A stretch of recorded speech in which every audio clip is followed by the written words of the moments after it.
पहलगाम हमले पर आतंकवाद का साया मंडरा रहा है।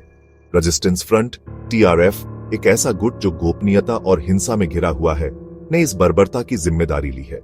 कश्मीर संघर्ष के साये से निकलकर TRF आतंक और खून खराबे का प्रतीक बन गया है।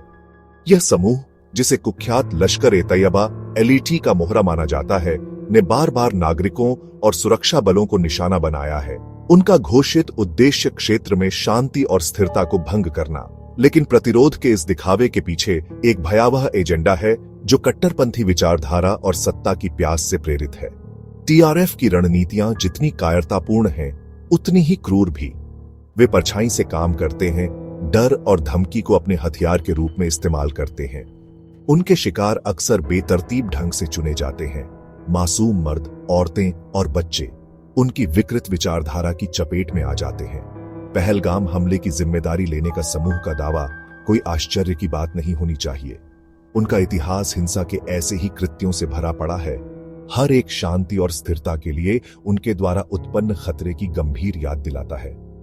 अंतर्राष्ट्रीय समुदाय ने TRF की निंदा की है, उन्हें पहचाना है कि वे क्या हैं, एक आतंकवादी संगठन जो अराजकता और कलह बोने पर तुला हुआ है। पहलगाम हमले के बाद एक जाना पहचाना खेल खेला गया। राजनीतिक दलों ने दुख और निंदा में एकजुट होने के बजाय अवसरवाद की अपनी सामान्य चाल चली। यह त्रासदी चुनावी लाभ के लिए पीड़ितों के दर्द और पीड़ा का फायदा उठाने का एक और मौका बन गई।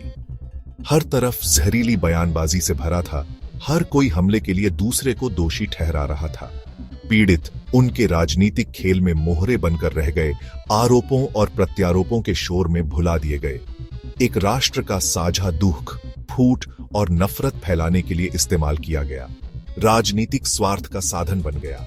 ऐसी त्रासदियों के बाद दोषारोपण का खेल समाज को और अधिक ध्रुवीकृत करने के अलावा और कोई उद्देश्य नहीं पूरा करता। यह वास्तविक मुद्दों से ध्यान भटकाता है, किसी भी सार्थक बातचीत में बाधा डालता है और हिंसा और अविश्वास के चक्र को कायम रखता है। पहलगाम हमला आत्मनिरीक्षण का क्षण होना चाहिए था। नेताओं के लिए एक साथ आने और स्थायी समाधान की दिशा में काम करने का समय होना चाहिए था। इसके बजाय ये एक और मौका चूक गया। राजनीतिक अवसरवाद की लंबी और दुखद गाथा का एक और अध्याय बन गया।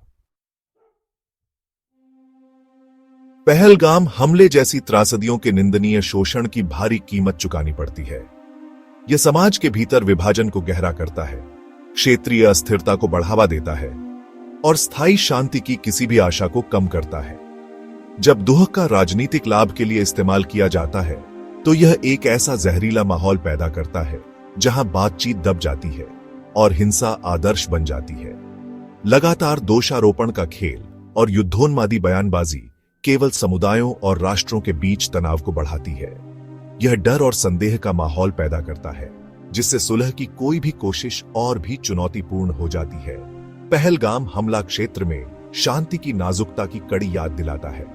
यह आतंकवाद के खिलाफ एकजुट मोर्चे की तत्काल आवश्यकता को रेखांकित करता है, जो राजनीतिक मतभेदों से ऊपर उठकर सभी नागरिकों के जीवन और कल्याण को प्राथमिकता देता है। शांति का रास्ता चुनौतियों से भरा है, लेकिन यह एक ऐसा रास्ता है जिस पर हमें चलना ही चाहिए।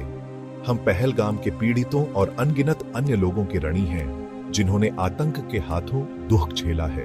हिंसा के चक्र से मुक्त होने के लिए और ऐसे भविष्य की दिशा में काम करने के लिए जहां ऐसी त्रासदियों का शोषण न हो, बल्कि एकता और स्थायी शांति के उत्प्रेरक के रूप में काम करें। राजनीतिक एजेंडों के जाल में न फंसे, एकजुट रहें और शांति की दिशा में काम करें।